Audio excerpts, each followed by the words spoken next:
Hi, what's your name? Hey, my name is Joan Rivard, and I'm a hippie.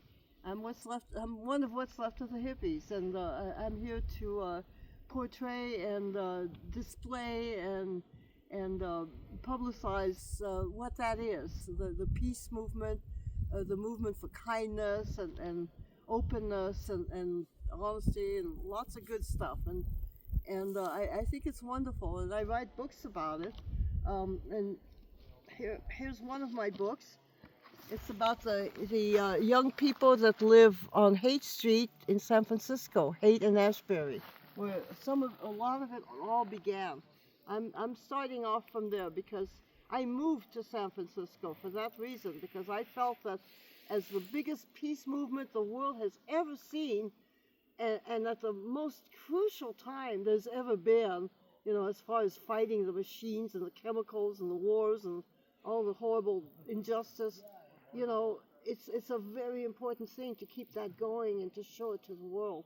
So that's why I write, and that's why I moved there, so I could dance at the drum circle, with the drums of all the nations, where we get in, well, I won't call it a trance-like state. It's just a very happy feeling to dance to the drums, and the drums all synchronize naturally, and we feel all the forest around us in Golden Gate Park. It's just very, very special. So this other book, this one is about the street kids that live on Haight Street, and they're still there. So and it's got a lot of stuff in it. It's very dense. It's 400 pages long, and the street kids carry it around with them in their backpacks, believe it or not. It's a very heavy book. It takes up a lot of space. They travel with this, and even if they get broke, they can sell it to one of their friends, And then this one I just wrote, and I'm almost finished with. It's Peace Drums 2. That one is Peace Drums 1. Jesus was a hippie. I forgot to tell you. Peace Drums 1, Jesus was a hippie, and it proves it, okay? And I am really big into showing what's wrong with the New Testament, which things Jesus did not teach, that they teach continually in those churches, which screw up the whole thing. So that's my other path, which is this book here. But I was going to tell you about this book first. This one, Peace Drums 2, the Hippie Hill All-Star Band. That is the drum circle band, the drum circle at Golden Gate Park at a place called Hippy Hill. And it's been called Hippy Hill since the 60s. And it also has a giant peace sign painted on the pavement right near it, about, 50 feet from the drum circle. And that thing, it gets repainted by the park service continually. And people continually paint it back, like right after, every time. So that's very, very powerful spot. And I write about all this. I might read a little bit of this if there's time on this video. But I'll tell you about my other book. This book is completely different than the other two. It's almost a reference book. Somebody could use it that is studying the New Testament. But it's not boring, I promise you. It's all in Elizabethan. The whole thing is it shows what Jesus taught in very few pages, about this much, and then it shows what Paul and others added, in about this much, and it shows you what the heck is wrong with it. Why it's so violent, why it hates women, why it tells you to hate the Jews and whatever, shun people and ostracize people if they don't obey every rule. It comes from Paul, the apostle, and the Romans, and many other theologians. We have no idea who they are, and I sorted it all out, and I put it in Elizabethan, right from the King James Bible. It's verbatim, and then I highlighted the parts that are important, so you can kind of skim it if you want to, and anything you want to look up. My doctrine is not mine. Jesus denies he's God. This one's pretty interesting, where he says, yeah, I get everything from somewhere else. It's not me, and it's really cool. But the thing is, if you don't have time to read all that, you can merely read the table of contents alone and get a huge amount of information, because I packed as much into every title as I could of the information that was in the piece. And it's the longest table of contents you have ever seen. It's 6 pages long. But if you just read that, you already know a huge amount of stuff.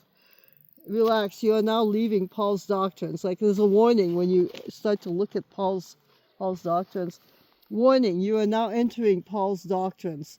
So, okay, this is my other book, The Liberal's Bible Guide, God's Message to Tree Huggers.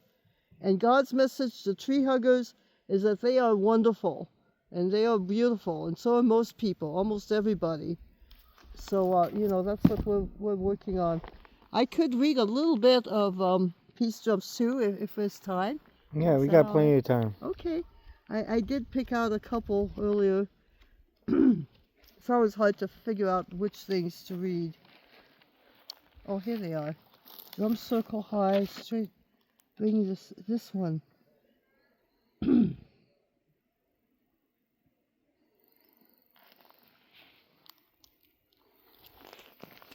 I don't know if I'll read the whole one of this one. What's No, I'm going to start here. All right, this one is called God is Amplified. I'm into God. This whole thing for me is about God, and I don't mind using the G word because I think it adds so much power to what we do when we recognize that there may be even supernatural forces, benign, angelic help, possibly, I could call it. And that's why I use the word God. That's how it's portrayed to me as I experience what I'm experiencing. And so I do not mean, though, the mean guy that's going to burn everybody and with the beard and all that. That's not what I'm talking about. God is amplified. It's been scientifically proven that the heartbeats of musicians, such as the drummers, actually synchronize and beat with the same rhythm as the music. They even found that trees synchronize in the sounds they make, which sound like drum beats when they are speeded up. When the drums are in their power, a vibrating energy permeates our bodies and our souls. We feel swept up with visions of hope expressed in the wordless language of the drums. Yogis would envy the state we enter when our hearts beat as one. Some saints haven't achieved as much as a homeless man drumming on a white plastic bucket with his eyes closed. The reason we get high is that the peace drums, the drums of all the nations, help us feel the connection, the universal holy bond between us all. The singing and the dancing, and especially the prayers, bring it to a new level. It's not just entertainment anymore, not only music. The heartbeat sound becomes more than the sum of its parts. As the sun sets, a special energy is felt in the golden light. God is amplified when two or more are gathered in his name, or in the name of the holy. I hate to put a gender on God, but in the Western world, that's what most people call it, and that's how it appears with me, but that doesn't mean it's not all those other things. Okay, that's one of them.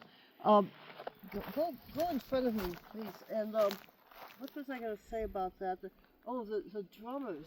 How amazing. Oh, yes, I was going to talk about the drum circle at the Rainbow Gathering that I just went to. I think in the previous little clip that's going to be attached to this clip, I talked about gypsies, hippies, and carnies. How I got to hang out with gypsies, hippies, and carnies at the barter fair in northern Washington last week. And there was, and also at the small rainbow gathering, a regional Oregon, California rainbow gathering. Before the barter fair, I was there, and we had big bonfires at both of those with drums and dancing, and it was just so beautiful. At the Rainbow Gathering, which is a huge thing that happens every year from the 1st to the 7th of July. You can look it up, Rainbow Gathering. This one, though, was a regional. It only had about, I don't know, maybe 300 people. It was just beautiful, though. And the fire pit was shaped like a heart. They dig a fire pit. They dig about a foot down into the ground, and people gather around with drums. And to get warm too, it's a giant bonfire with big logs, and not just little pieces of wood, and we called it the heart fire because they had shaped it like a heart, so we called that the heart fire. So there's going to be a chapter in this book called the heart fire. All right, that's fine. I like it better when you're over there. I'm sorry. I was just trying to show the book while you read it. Okay. Am I okay? Is it No. taking too long? Can I do more? No, you can do one more. We can do separate ones. If You want. can do a couple more. Okay, I'll do. Yeah, 2 more would be good. Let's see. What have I got? Drum circle high. You do great. You know.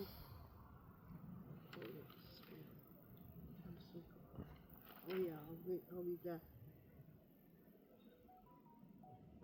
I'm sorry. A wonderful this is called Bringing the 60s Back to Life. A wonderful existence unfolded for me in the city by the bay.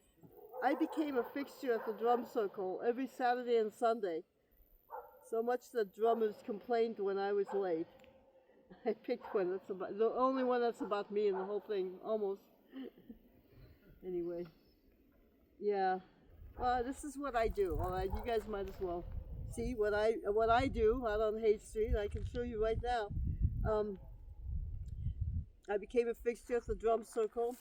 I bought the most beautiful clothes I could find on Haight Street, brilliant tie-dyes and silks from India in jewel colors, my head crowned with wreaths of matching colored lights. I was trying to make the 60s visible by dressing in it. I danced for the double-decker tour buses as that rounded the corner at Haight and Ashbury, waved my tambourine and ribbons at the tourists and yelled, "We're still here," and "Welcome home."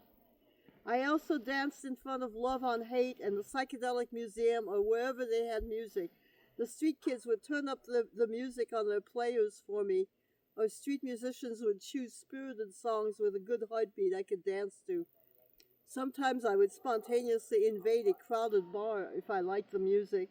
People would move back to make a space for me to perform on the wooden floors, lights flashing and ribbons flying.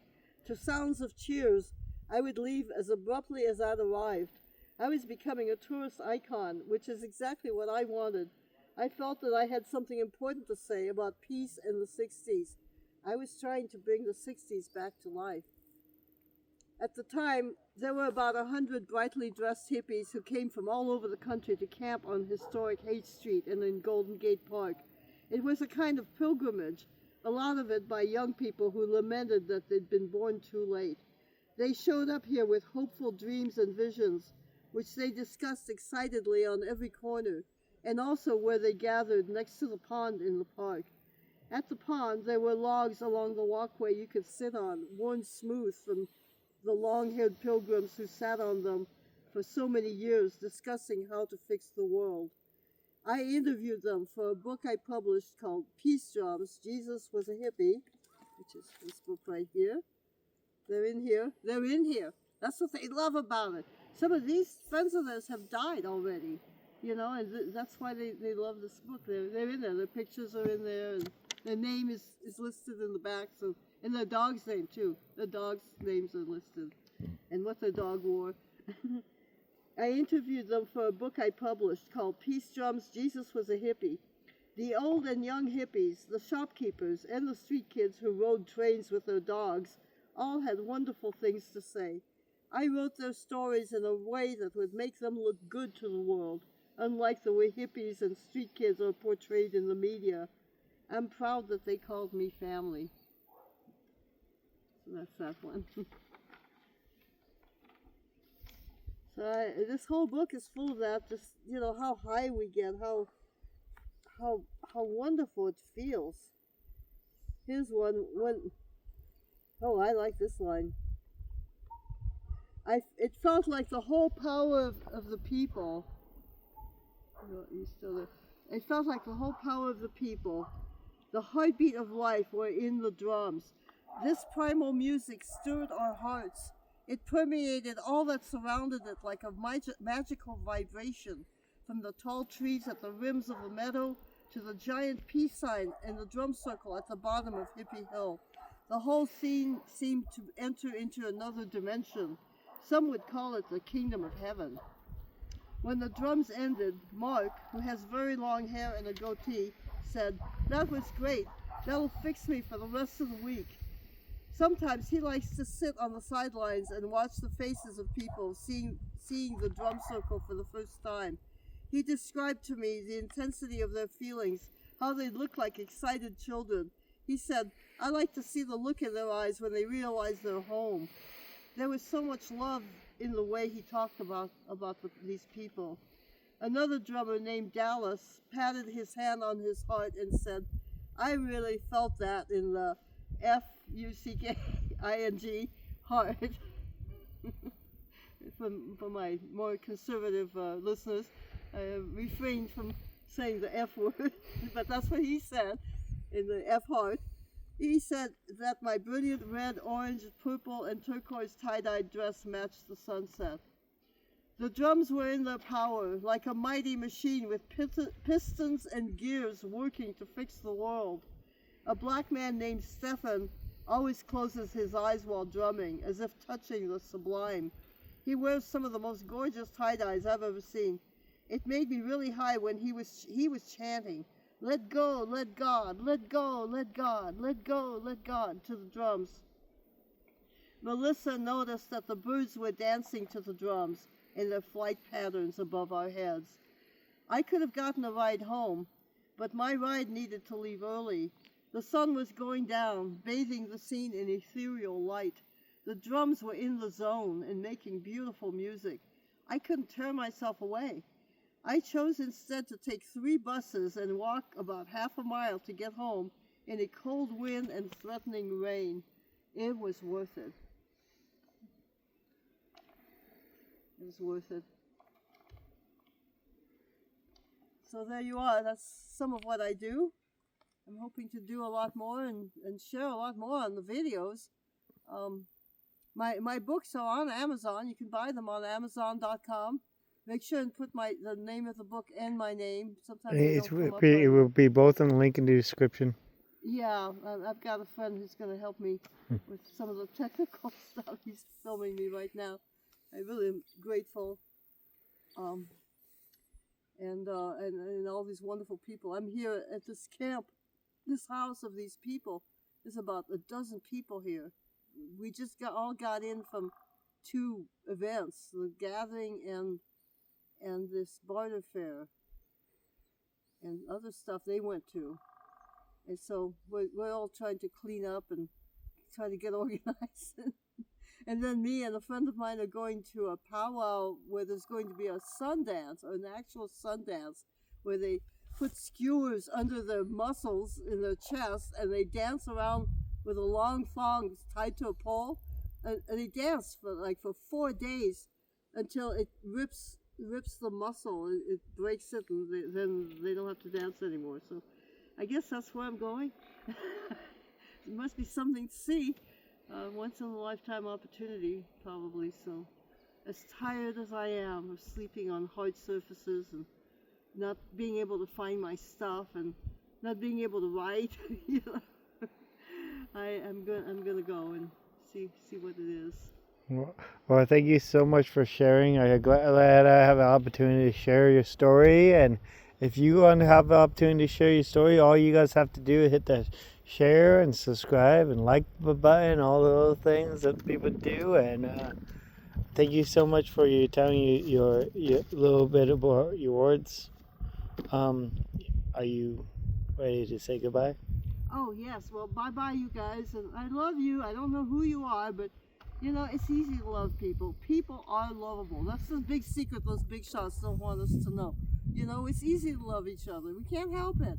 You know, if you have half a chance, you can't help but love the people around you, at least for a while. You know, if you don't have to live right on top of them.